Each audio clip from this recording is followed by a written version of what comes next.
could accept 24 if the 11 presidents and chancellors who comprise the sport's most powerful group vote on a format and unanimously agree to it. Source says it's 50-50 whether there'd be any kind of vote. Serena Williams returns to the court tonight for her third-round match against Ayla Tomljanovic, her final tournament before retiring. 7 Eastern U.S. Open coverage on ESPN TV. The Blitz has been called. Welcome to the Recruiting Blitz with D Squared. It is time to share your decision. Where are you headed to school? Ooh, Alabama gets the #1 safety in the country. What was it about Alabama? LSU Tigers, #1. Go Tigers. And the next 4 years, I'm going to Denver University. Call into the Neighbors Wealth Management Hotline, 256-576-4977. Now, here's D Squared.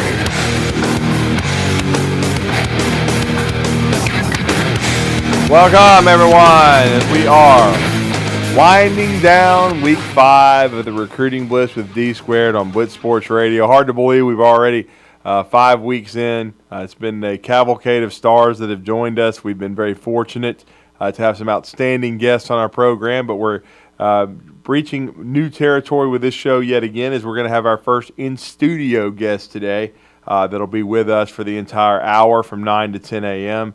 He's a big reason why I'm in the business. He's been doing this since the 80s. He had a very well-known publication back in the day, Pigskin Preps Magazine, where he covered recruiting for the entire Southeast and even really all corners of the United States if necessary, mostly focusing on the SEC. But he certainly was really, people forget this, but he was in the business before Forrest Davis. Forrest Davis was in it for a while, so was Jeff Whitaker, but this guy was one of the original pioneers, along with in the 70s. You remember Joe Terranova and all those guys. I'm not trying to date him, but certainly he was a big part of the recruiting scene, and he still is, but in a different role with Southeastern Athletics out of Russellville, Alabama. But it's always great to have our next guest. He's been in the studio with us on our sister station on 97.7 The Zone, but it's his first time on the Blitz Sports Radio and the Recruiting Blitz, and that's good friend Freddie Curry. Freddie, good morning. What's up, man? Drew, this is your 5th week and everything, but I've been battling for about 38 years now. Yeah, you have. And as far as publication-wise, and Forrest and Jeff Whitaker were ahead of myself and Barry Holland and everything, but I've been in recruiting business since '84. Mm-hmm. And I worked some with Max Finger, Rick Kimber out at Prep Star in California, and some others along the way and everything. But we decided to put our own out for about 10 years, and there at one time we was rated the highest rated one in the Southeast United States. And so we put a lot of work into it, and I was a believer that I didn't put it on paper until I actually talked to the kid. And so my phone bill was pretty astronomical. Yeah, there's no cell phones back then, man. No texting. I mean, we're just talking about dialing up somebody, pay phone, regular phone, rotary phone, whatever, finding out. It's one of those deals, 7 cents a minute, it racked up pretty quick. No doubt about that with these long-distance calls, and you're calling kids all over the Southeast.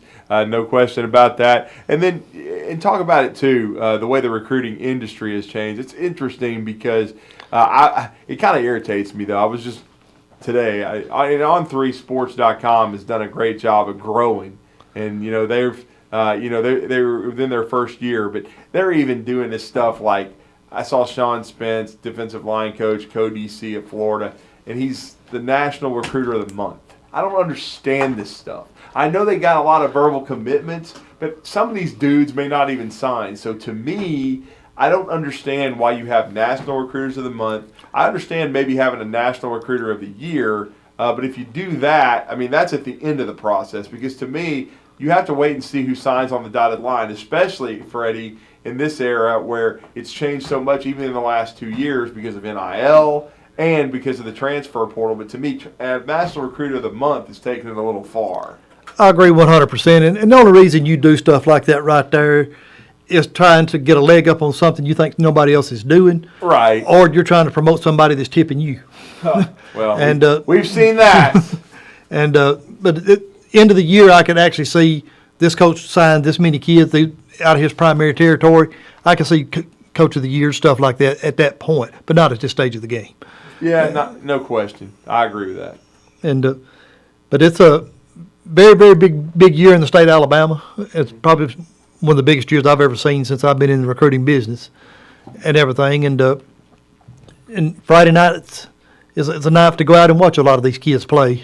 And I've seen a couple of them so far and everything. And I've got to make a pretty long trip to Martin, Tennessee here in a week to go see a linebacker I've got up there that was a high school teammate of Ty Simpson. And this kid is kind of a situation what you was just talking about with NIL and all this other stuff. He's 6'2", 235, middle linebacker. He was the quarterback of the defense and led them to the state championship, performed in big ball games. He's being recruited by the likes of Tennessee Tech, Austin Peay. I've asked John Summerall down at Troy to look at him because I think he could actually walk in there and be a very big player for him. Memphis has looked at him. Players and schools along that line. But he's also a victim of the situation where he's not that Bryce Young recruit, that 5-star, and that player. So he's having to wait to see if any of the bigger schools are going to come back on him because they're going to go the elite player first, then the transfer portal, then the junior colleges, then back to his level.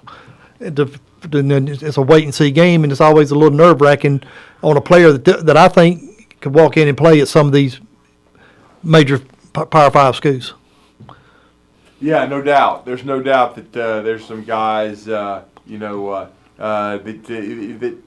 are being overlooked in the process. I mean, I think there's a guy that I'm having a chance to cover this year. I'm doing color for the Randolph Raiders, and that's Nick Strong. He's coming off of a Player of the Week performance, as voted on by AL.com, the Huntsville area Player of the Week, but he had 5 touchdowns. 3 rushing, 2 receiving. He's been tremendous.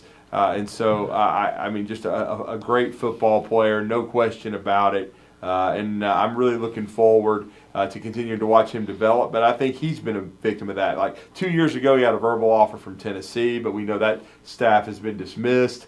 Josh Heupel's staff is there. He's getting interest from an Ivy League school like Columbia. He has outstanding academics. Does Nick, so certainly he's done the job in the classroom. But with the transfer portal, with NIL, and as you talked about, Freddie, most of the attention going on these 4- and 5-star level kids. Some kids are being overlooked, and it concerns you. But certainly you hope that Nick continues to produce and get noticed. Oakland City, they got a startup NAIA sprint program. Coached by good friend Todd Miller. He's been over to the school to talk to Andrew Hunter, the quarterback, and a couple of the two-way guys, Grayson Davenport and Connor Goodson. So they're starting to get some looks. But I think Randolph's got some good players. I think they've got some guys that can play on the college level. But as you know, with what you do in Russellville with Southeastern Athletics, that's putting even more emphasis now on the smaller, school programs and on levels below FBS where kids may get some opportunities. Right, and the kids this day and time with the transfer portal and everything are going to have to lower their expectations a little bit, and they're going to have to have in their mind, these are the schools up top I'd like, but these are the schools down low that I would be considered and everything, and because there's a lot of kids that are quality ball players that are going to fall down a notch below where they think they're capable of playing. And you talk about kids getting overlooked. I'm going to bring up one kids from our territory and everything that I went through the rankings for 247 this morning. I've actually seen this kid play for 2 years. Right. And his name is Kobe Keenum, offensive lineman at Mars Hill, 2A school. And a lot of stereotypes are 1A, 2A players can't play at the SEC level. This young man is committed to Kentucky. I think he could play offensive line for Alabama. I think he could be a center. I think he's the number 15 player in the state, and they have him ranked number 27 in the state. And this kid moves defensive linemen backwards, and that's what an offensive lineman's got to do. He's rugged, he's mean, and he's physical, and he's going to whoop his man 14 out of every 15 plays. And most of the time they're going to run right behind him because he's going to create a hole. And he's 6'4", 300 pounds, but yet he's a 2A player, so some schools did not recruit him as hard. And And back in the day when I was approached about providing videotapes for all the colleges, I was told 3A through 7A, they wanted a videotape of every high school. 1A, 2A, I could do spot coverage. And that's what a lot of that runs into and everything. And but Kobe Keenum can play. Reminds me a whole lot of a young man also from this area that went to Kentucky, Logan Stensberg, who's, I think, in the NFL right now. And this kid is along that same line and same character and same characteristics that I see on the field as a player. Stensberg was mean. It wasn't nothing for him to get a personal foul during a ball game. And Eric Wolford knew what a player looked like, and I think this kid falls along that same line. I think you can definitely make that comparison, no doubt about it. I mean, and Mars Hill, under Daryl Higgins, he's been on Talking Ball and done a remarkable job with that program that's really still, relatively a neophyte. But they've already won 1A state championships, 2A, and now they're in 3A Region 8. Because of the competitive balance rule, they've moved up to 3A, and yet they're still, I think, a contender. Certainly, we know Steve Smith's, Piedmont program has been kind of the standard in the Piedmont Bulldogs in 3A, but they've already dropped a game earlier this year. But as has Mars Hill. Mars Hill dropped their opener 13-10 to Coleman. But Daryl Higgins not afraid, after being a big part of that Dessler program under John Mothershed, to play anyone. Certainly has challenged his football team, and this, Mars Hill team, I think, has got a chance to have a really, really good year. And I agree with you. I think if you look at the way that Kentucky develops players and what Mark Stoops has done in his time there, Kobe Keenum is another guy that I think they found. And I'd like to ask Freddie Maggard about this, because Freddie has as good an eye for talent as anyone. And I'll never forget what he told me about Logan Stenberg. He said, "Drew, I'm just telling you. I know Damian Harris is a really good back. He's a 5-star player. He's coming to Alabama. He's going to have a great career. But when it's all said and done and the dust settles, you're going to be able to say it was almost even between Logan Stenberg and Damian Harris." And he was really right, because both of them had all SEC careers. Both of them went on to the NFL. Certainly Damian's played a little bit more, but Logan Stenberg was the first SEC player to come out of James Clemens. He became a multi-year starter, a guy that they brought to SEC Media Days, and you can't really focus on how they do in the NFL. It's what did you see when they were in the SEC, and both of them were great players. And certainly, I think Kentucky, they don't ever forget, that the SEC Defensive Player of the Year, Mr. Allen, I think his top 2 schools were Kentucky and Monmouth. Exactly. So they've done a great job of finding players, and Freddie Maggard, for On3Sports.com and Kentucky Sports Radio KSR. He's as good a talent evaluator as there is, and he's always lauded Stoops and Mark Stoops for what they've done in taking players, and they may have taken another one in the transfer portal. In both of our opinions, that could be a big part of this Kentucky team. We haven't seen Kentucky yet; they don't play until Saturday. But I'm really anxious, Freddie, to see what they can do with D. Beckwith, who I don't understand the supposed genius in Josh Heupel, why he couldn't figure something out, but he couldn't get D. Beckwith on the field at Tennessee. I'm anxious to see what he does at Kentucky. Well, I think Kentucky, from what I understand on D. Beckwith, they're looking at him kind of as a big running back, H-back, tight end type of player that they can get him in space. And I've seen the young man play, and so have you, and everything. That is a super, super ball player. And he has the talent to play quickly. Some people say he's a tweener, that they don't know where to play him. And that's what Tennessee was saying, which Alabama's having a little bit of an issue like that with DeMoy Kennedy, and trying to figure out where to actually play him. And some schools run into that situation. And but Beckwith, I would put him back there like a Derrick Henry, give him the ball. And 235 pounds will wear you down over 4 quarters. I like him as an H. I'd flex him. I love his body control and his ability to catch the football, and I think he runs better than people give him credit for. I think he's a great athlete. He certainly was a good basketball player, as you know, for the Florence Falcons too. So I think when you have that kind of athletic ability, and he only played, I believe, 2 years of high school football. Correct. So he was a late bloomer to the game. Didn't play a lot at Tennessee. I still think being developed at that Kentucky program, if they can, continue to solve the quarterback issue. Now, they've had an issue with that.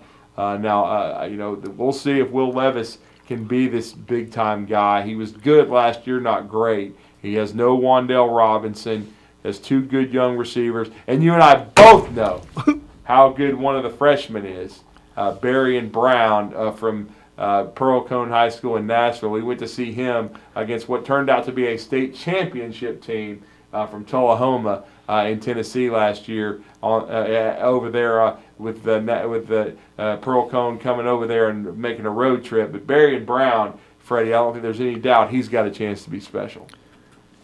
If he can keep his head on his shoulders straight, commit himself to becoming the best ball player he can be, he will play on Sundays, no questions asked.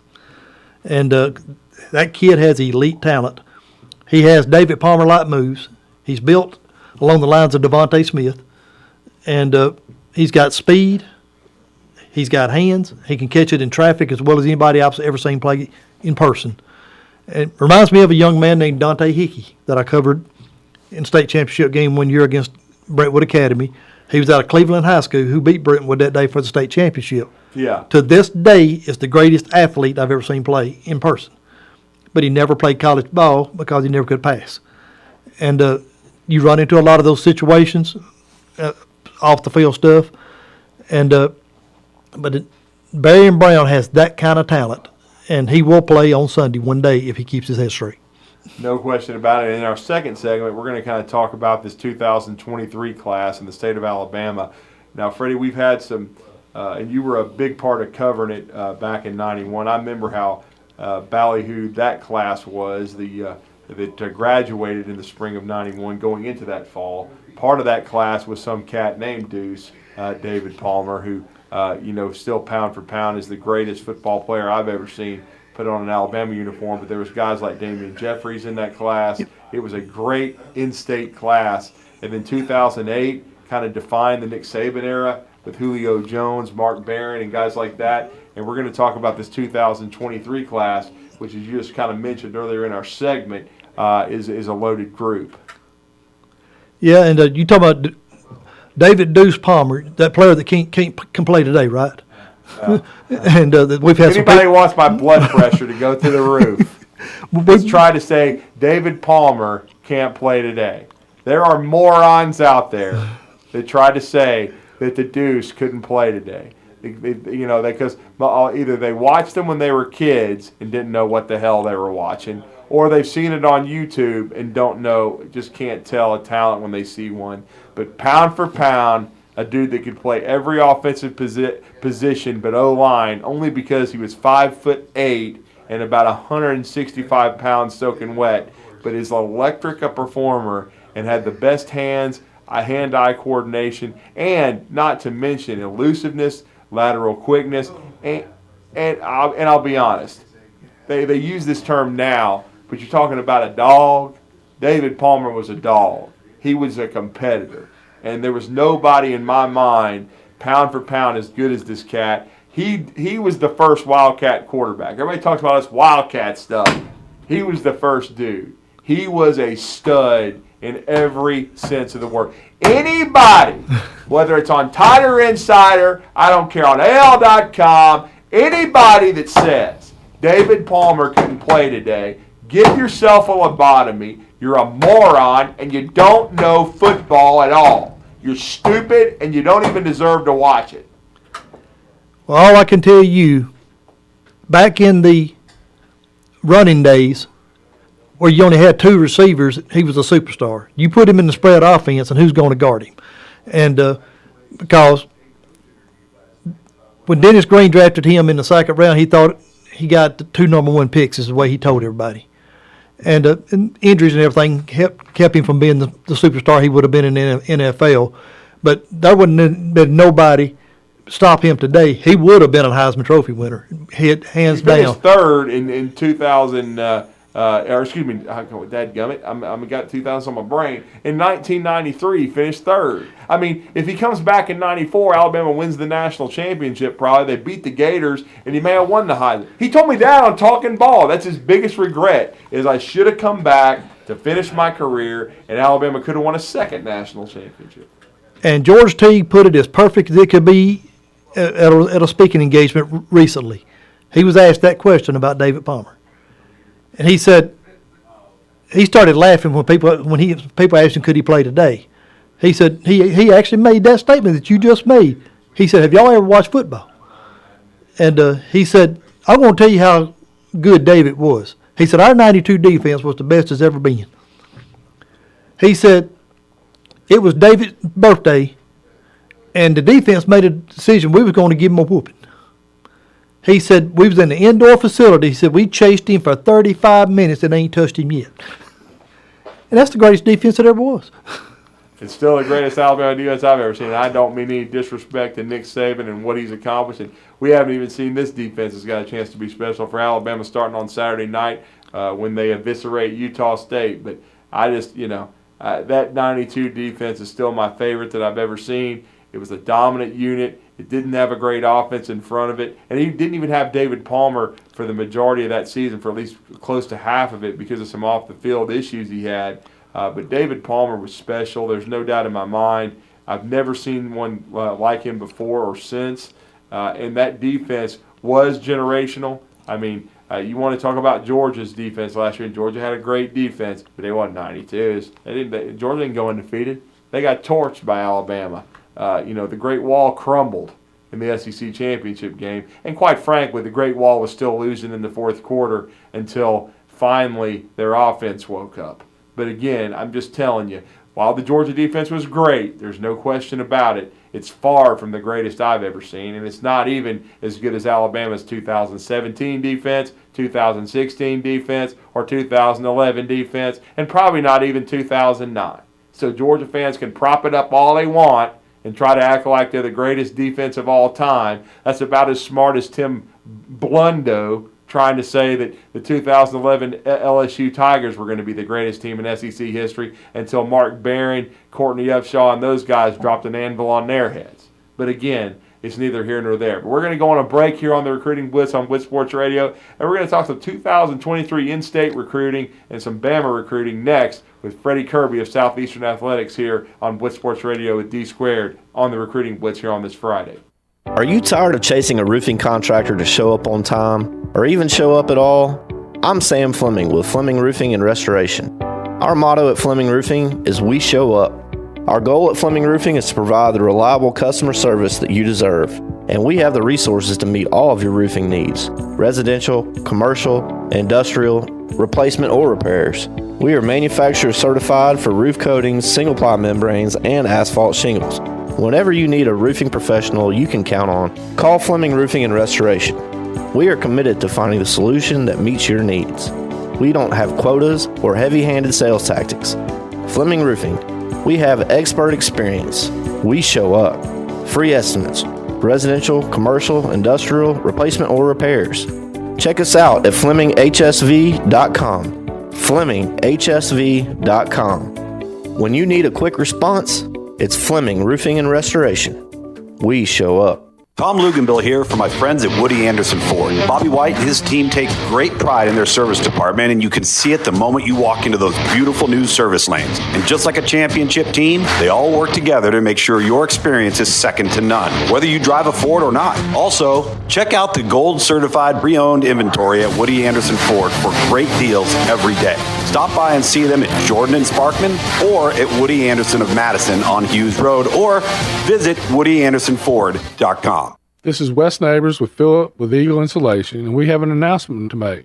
Yes, Wes, we are now Eagle Masonry and Insulation. Still a place to call for your installation needs, but now we offer masonry services. What kind of masonry projects can you handle? Wes, no job is too big, no job is too small. We can do renovations, new construction, outdoor fireplaces, fire pits, brick landscape borders. Well, when you came out to my house, you did both the insulation and masonry at the same time. You guys did rock for me, you did brick for me, and you insulated my house. That's usually done at the same time that you're building a house. Absolutely. It really capitalizes on two services you need at the same time, and you can get one company to handle both of those. Philip with Eagle Insulation will come out, do your installation. He'll do your masonry. They do a great job. They guarantee your work. Check out more online at insulatedwitheagle.com and schedule your free examination today. 256-755-1556. Thanks, Wes.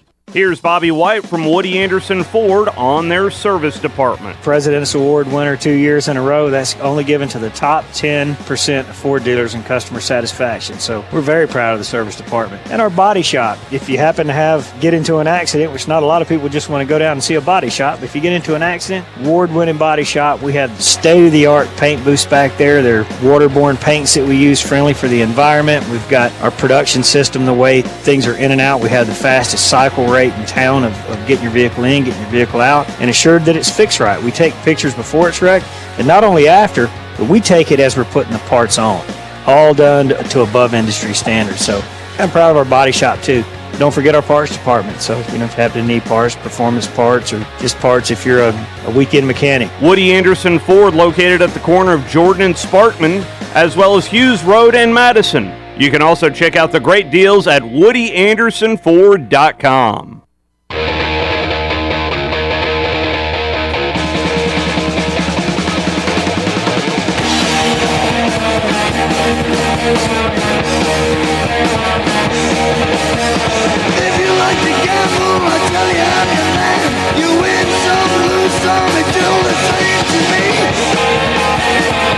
We're back. It's the Recruiting Blitz on Blitz Sports Radio with D-Squared. I'm Drew DeArmond, special in-studio guest, Freddie Kirby of Southeastern Athletics in Russellville, Alabama. And we're talking some recruiting today, especially this 2023 in-state class for the state of Alabama. It's a group where both Alabama and Auburn could restock their rosters. Now, Auburn's had a slow build because of Brian Harson's uncertain future. We all know how big this 5-game stretch to open the season, starting with Saturday night against the Mercer Bears, is. And the first 5 games will be at Jordan-Hare Stadium for the Auburn Tigers. We saw one of their opponents last night eke by, and that was, of course, the Little Tens, Penn State Nittany Lions. They survive against Purdue. In some cases, it looked like people with cement shoes playing, but I always say that about the Big Ten. Not looking as athletic or as fast as the SEC, though. Guys like Joey Porter Jr. certainly look like big-time players. The corner for Penn State. Penn State's actually been recruiting the state of Alabama, speaking of that, rather well. Already had a couple of kids committed from within the state borders. I guess they have to come to Alabama to get more athletic at Penn State.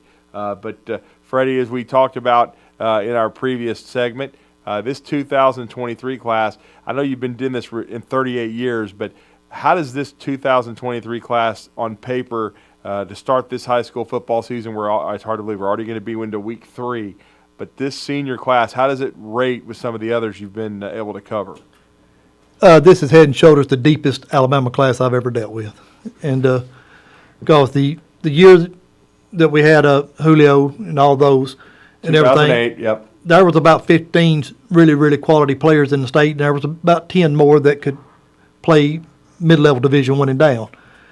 This year, you got somewhere in the neighborhood of 25 to 30 kids that can play upper Division I, and that's unusual for the state of Alabama. That's getting into the markets, to what I ain't gonna say equivalent to a Florida, Texas, Georgia, places like that. But the upper echelon players in this state this year could walk into those schools and start, and you can't say that every year about the state of Alabama, but the funniest thing that I was noticing as I was looking at all this, I went through the top 27 players on 247 Sports in the state of Alabama, and there's not one Hoover player on here. Crazy. When did you ever think you'd see that? And I love Wade Walter, good friend. He's going to be on this show. We've already talked about it. To talk about Hoover football, talk about the guys he developed at James Clemens High School, including one of you and I's favorites that still never should have got out of the state of Alabama, and that's Monty Rice. He should have never been a dog. He was, though. And now he's a Tennessee Titan. No question about it. LeBron Ray coming out of there. Just some outstanding talent that Wade Walter was able to develop during his time. Davian Davis, who is now missed the Hawaii slaughter, but should be back soon for the Vanderbilt Commodores. Another outstanding player that's playing on the SEC level from his program. But certainly Hoover, we expect Hoover to soon be churning out those prospects, though. I think Wade Walter does a great job developing players. And I know Josh Niblett, when he wasn't looking at himself in the mirror, he certainly was able to win a lot of state championships and win a lot of games and develop talent. But certainly, and of course, Rush Probst, and that just answers itself. But again, we will see. I think Hoover's still going to be a dominant program, and I know Mark Freeman's Thompson Warriors right now, 3-time defending 7A champions, no doubt about it. They're a great program, no question, and they're a program that's become nationally respected, and they're off to a slow start this year after the 0-2 start against Buford, the Buford Wolves, Buford University, as I like to call them, and also they fell to a really good, Lipscomb Academy program coached by Trent Dilfer. But again, Freddie, as you said, it's unusual not to see a Hoover Buck in the top 27, but what else stands out to you about the class? Well, the depth of it, number one, but the defensive line possibilities are pretty very, very strong. You got 3 players from Central Phoenix City that are upper epsilon players, and a coach always told me one time, if you got 3 players in the top 15 in the state of Alabama, you should win the state championship. And which that puts a little pressure on Coach Nix down there. But you got Tamarian Parker, who at one time was committed to Penn State, that has backed off that commitment. Carmelo English, who's committed to Auburn. And then you got A.J. Harris, who's the highest rated out of the group, who I have rated as the number 5 player in the state of Alabama, as a cornerback going to Georgia. And but those 3 players right there could lead them very, very deep into the playoffs. Everything. I think the top 2 players in the state are on the same team. And, they're the 247 has James Smith, the number 1 player, as I do, and they have Quay Rousseau, the number 5 player, but I have him at number 2. And I think he's elite coming off the edge and everything, and he ain't very far from being the number 1 player, in my opinion. And I think you got very good DBs in the state. Jaleel Hurley from right here in our neighborhood over in the Florence area, they have him ranked at number 3 player in the state. I've got him at number 8 and everything. And very, very strong corner, 6'2", 170. I think I play free safety at the next level because he covers the width of the field so good. Tony Mitchell, both of us have him rated number 4. And very, very good safety. Could name his school in the SEC that he wanted to go to. Very, very strong. Then I got A.J. Harris that's going to Georgia. Then you come down, you got a kid like Sylvester Smith down at Munford. Sleeper, yeah. Got great size for a safety at 5'11", 195. Is a hitter, because I know some people down in that territory. Tennessee may have got a little steal right there and everything. And there's a free safety at Alabama Christian that's committed to Kentucky at 6'2", 174, Avery Stewart, free safety type. Then we talked about Kentucky coming into this state, getting some players that turn out to be really good ball players. There's also another one that's committed to Penn State that was, as we mentioned, he's a big safety. I think he may grow into a linebacker. He's already 6'3", 203. Dakari Nelson, he's committed to Penn State. And then Ricky Gibson is committed to Tennessee out of Hewitt-Trussville. Haven't seen enough of him to evaluate him, because when we watched Hewitt-Trussville play, Hunter Osborne and Finley were the 2 that jumped out at us. And at that time, they also had a big lineman named Braden Joyner, who's now down at Auburn, and who is committed to Auburn and everything. We weren't as high on him as we were the others, and it kind of pans out because right now they have him rated the number 21 player in the state of Alabama and everything, which means they're kind of along the same lines as me and you. But the 2 kids that I think they've got severely underrated, one is Raquezi McElderry. They have him the number 23 player in the state. I have him at 13. And how can you be that low in the state of Alabama when the 2 teams that play for the national championship want you? Right. and both of them were the 2 that battled it out for you. And another player that I really like is Keldrick Falk. I've told you many, many times how much I love him. He's out of 2A. Saw him play basketball at the state tournament. They lost in the semifinals of Mars Hill, but that dude passes the look test, and he's committed to Mike Norvell in Florida State. And I love him. I've always loved him on film. He can play tight end. He can play defensive end. He's rugged, but he's another situation coming out of a 2A school. And Island home. And but the most underrated player in the state, which I have him at number 7 in the state, where most people have him somewhere in the 15 range, is Janze Pierre. We just talked to this coach, Jarrell Jernigan, this week. And I think he's backed up my ranking the last 2 weeks in the first 2 games of the season. He showed out and showed what kind of player he is. And I think he is the entire big sleeper of Alabama's class. And he has the chance to be a really good edge player himself. But Alabama and Auburn are both heavily in the mix for guys you just mentioned, maybe the top 2 players in the state, James Smith and Quay Russaw. Carver Montgomery won again last night. They're 2-0 on the season, very impressively over Park Crossing. I believe they shut out Park Crossing. When you look at James Smith and Quay Russaw, they could make the Auburn class. The Auburn class right now is struggling a little bit, not ranked nearly as high as they'd like to be. Alabama's class is number 1 and in all the major polls, Freddie, but it could make Alabama's class a runaway train if Charles Kelly, the safeties coach, could end up closing these 2 kids. Well, the reason they're so important to Alabama's class is they are at the 2 spots that they need to fill. Right. And Alabama's got to have a defensive tackle, and they got to have a pass rusher to replace Will Anderson. And these 2 guys fit that bill. And this year's class reminds me so much of the 08 class at the top of the class.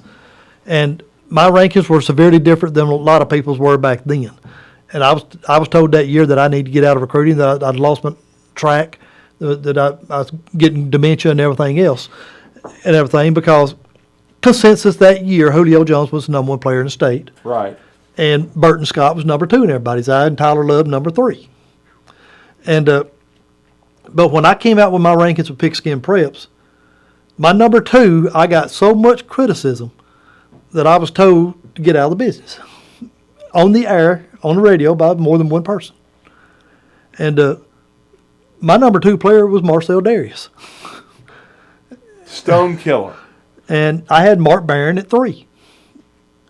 I did have Burton Scott at 4, but I had Courtney Upshaw at 5. And everybody else had him at around 11, 12. Jarrell Jernigan played with that young man. And I did have Tyler Love at 6, and my number 7 was Jarrell Harris. And but I think Darius vindicated me and everything. He went on to have the career I expected him to have, but he was a 3-star in most people's eyes. But when I watched him on film, he was unblockable, which is exactly what I see in James Smith right now. And they remind me so much of each other, and both of them's got a little bit of the, as Coach Lewis White at dog in them. Coach I White, don't mean that in a negative sense. Coach White at Cortland used to tell me, he said, Kirby, I got to have some of them boys to come from the hill. And he said, I got to have some of them mean boys. And Coach Lewis White is a legend. I worked with him for many, many years at Cortland High School. I kept the stats there for 10 years before I started doing the recruiting business and everything. And when you take a 1A program and put 22 players, I believe it is, in Division I football, it says a lot. And you got 2 sons right here in the neighborhood that are coaching. You had 1 weight bench. 1 weight bench. Exactly. And 1 bench press is period all they had, and in a little room that may have been 8 by 10. And Hazelwood right down the road, I can tell you 29 kids went Division I out of a 1A, 2A school. And I can remember one of the greatest players that ever come through this territory, one of mine and your best friends, Antonio Langham. I tell you right up there, brother. I'm telling you, the Deuce and Antonio Langham, my 2 favorites of all time. I covered his entire career and everything, even back when he played Little League baseball. And I had a lot of parents jump me after baseball games because when he was stealing sacket, I'd call him safe halfway. And because he was so fast and so quick, if the catcher hadn't let the ball go by the time he's halfway, he's safe. Because there wasn't no way you was going to throw him out at that point. And a lot of the parents used to get on me and said, man, you need to quit calling games. Said, you called that boy safe before he ever got to second base. I said, was I right? And they never had an answer for that part. And but Antonio come out of Hazelwood. If you remember, Auburn didn't want him. They wanted Lynch, but they didn't want Langham. And Pat Dye didn't think he was going to be able to play.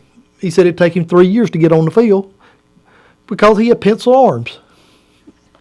Because they didn't have much of a weight room either.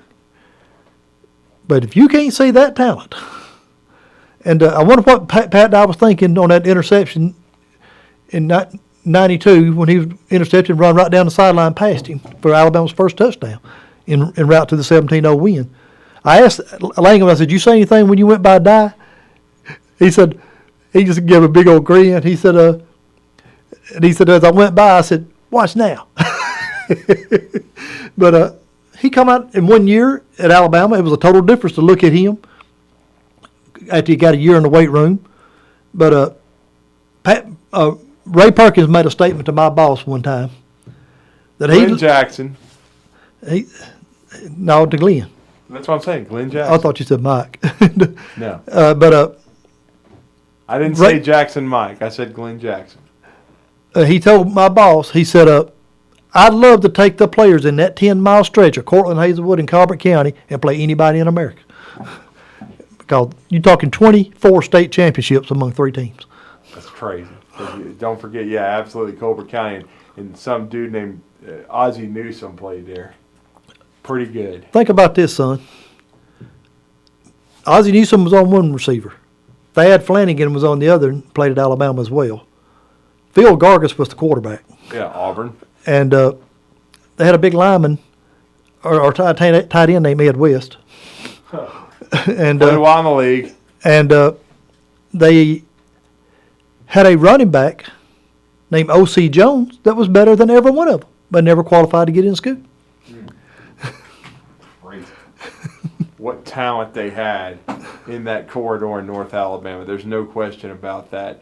It's just some great players.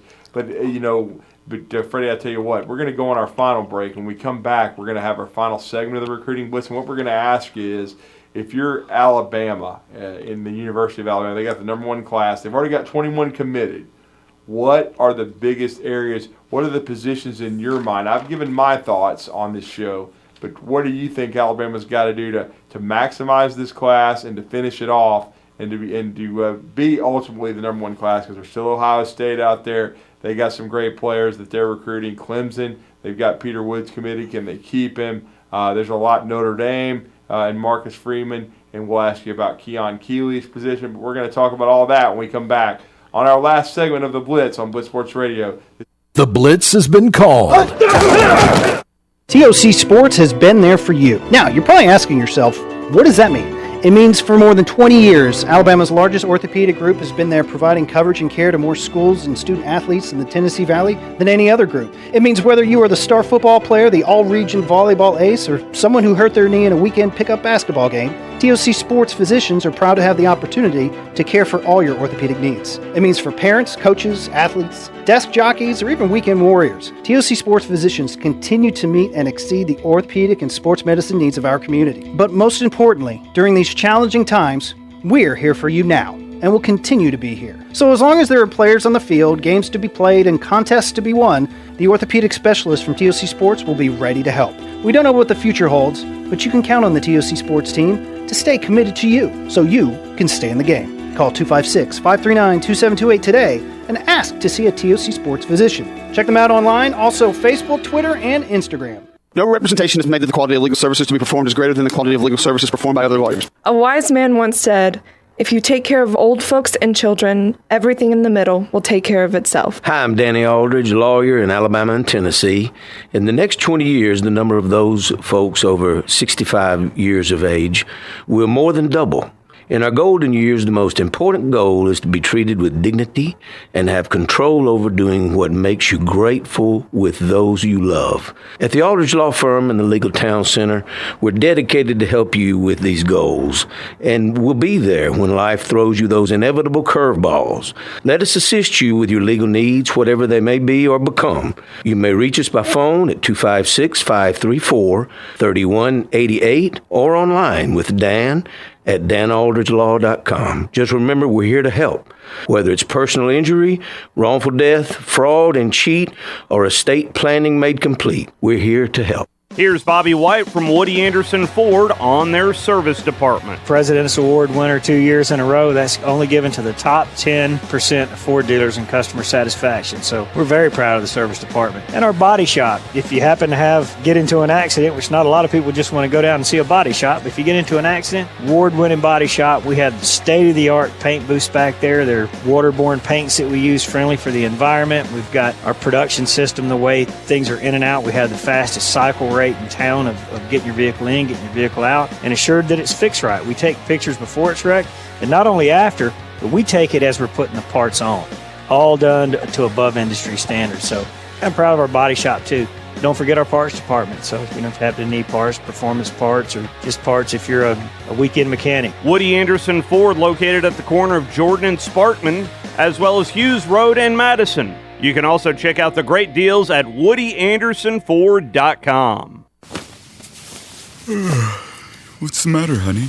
Can't sleep? Ugh, it's this heartburn. At night, it's the worst. Heartburn? Again? Yeah, I'm done with it. I'm going to kick acid with Rolaids. Rolaids Advanced goes to work instantly for powerful relief of your worst heartburn, bloating, and gas. Feeling better? Much better. That was fast. Mm-hmm. Kick acid and gas with Rolaids Advanced.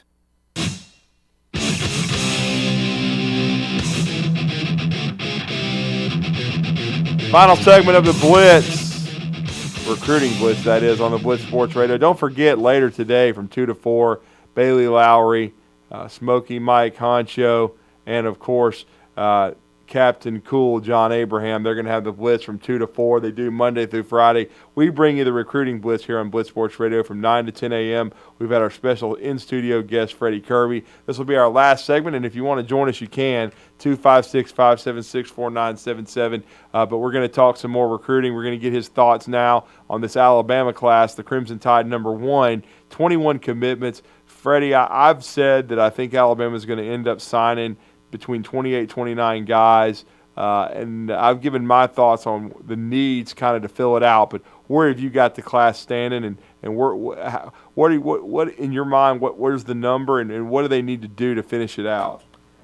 Well, I think head and shoulders, you got to start in the trenches on the defensive side of the ball, and cause that's, to me, that is the glowing weakness right now of the class. That is the only one that's lagging behind and everything. Which, don't get me wrong, they got some quality ball players there. But you got to have those, as you said, dogs. You got to get James Smith, and you need to get the Dobbs kid out of North Carolina, and David Hobbs, and not Dobbs, Hobbs, and because what I see on film of him, that joker, you see him running the ball, you see him catching the ball, and you just see elite speed for a defensive lineman, and because they even put him on the offensive side of the ball, and I think you got to start with those two.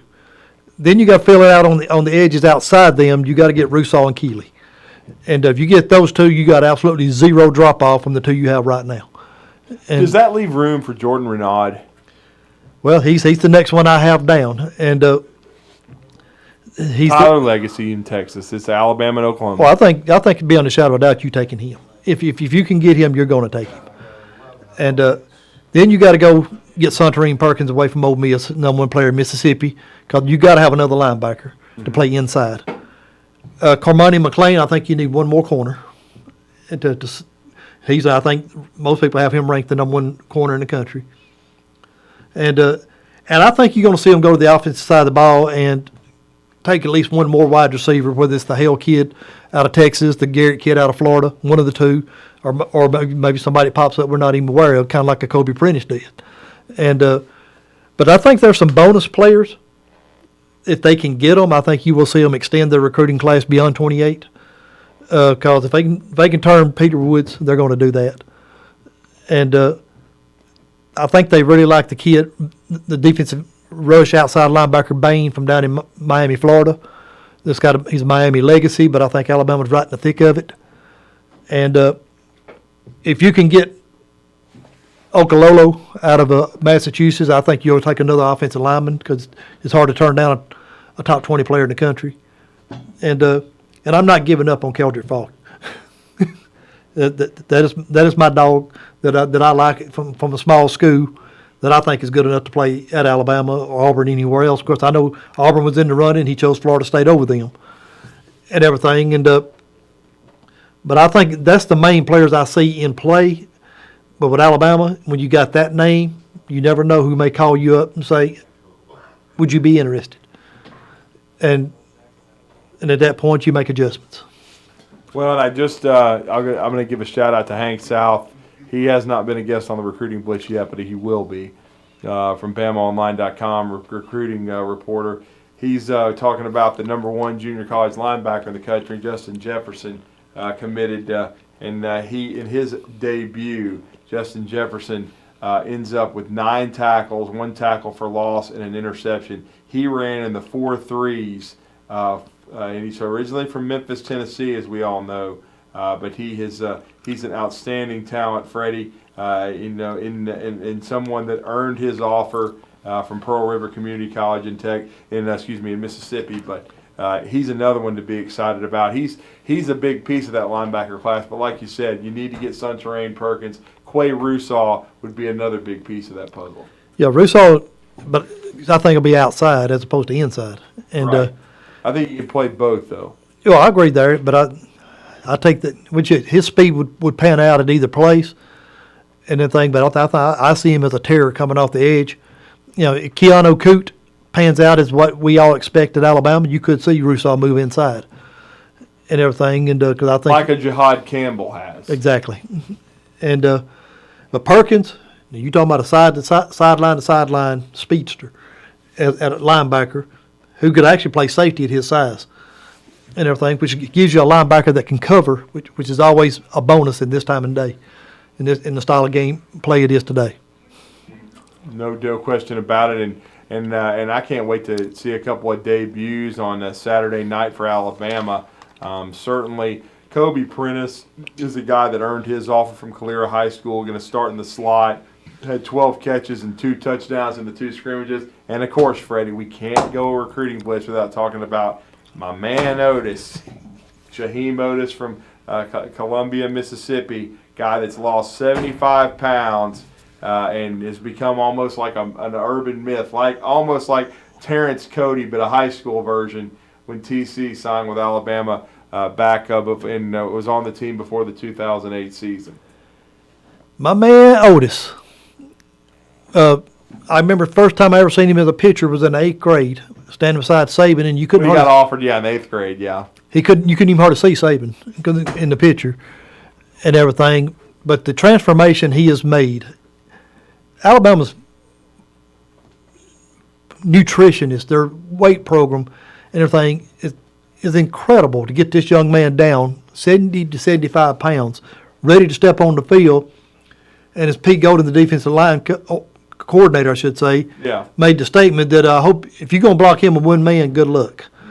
And kind of like last night when we was watching the Braves game, and one of the Braves pitchers said, "Bless his heart." And but Otis is going to make an immediate impact where a lot of people thought it would take him 2 years to get on the field. And he's one that me and you kind of had a little jokes about. We called him Otis Campbell, and a few other people when he come in there and everything. But we both said that the talent is there. If he puts his mind in the right direction, he'll play first ball game, and he's going to do it.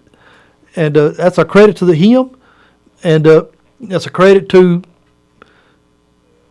going along the same trace as Deontay Brown did back when he was there. He had to quit going over getting that meal about midnight. And because I said at my house, I get hungry about 10 o'clock too, but I have to fight it off. But these kids have to do that because it's part of their training regimen. And the fact if you're able to do it, you see these kind of transformations, and he's going to make millions because of it. He really is. But as we're winding it down, last couple of minutes of the Recruiting Blitz on Blitz Sports Radio, tell everybody about what you and Glenn Jackson do at Southeastern Athletics.